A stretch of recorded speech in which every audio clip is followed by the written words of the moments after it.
ప్రతి ధాన్యపు గింజను కొనుగోలు చేస్తామన్నారు జయశంకర్ భూపాలపల్లి జిల్లా కలెక్టర్ భవేష్ మిశ్రా.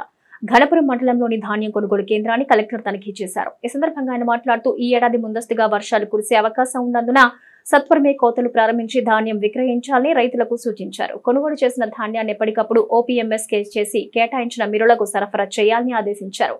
ఇప్పటి వరకు జిల్లా వ్యాప్తంగా 35% ధాన్యం కొనుగోలు చేశామని జూన్ 15 నాటికి మొత్తం కొనుగోలు ప్రక్రియ పూర్తి చేసే విధంగా చర్యలు చేపట్టామన్నారు. తేమ శాతం రాకపోవడం వల్ల బియ్యం తక్కువ వస్తాయని, విక్రయాల్లో నాణ్యత, తేమ శాతాన్ని పాటించాలన్నారు.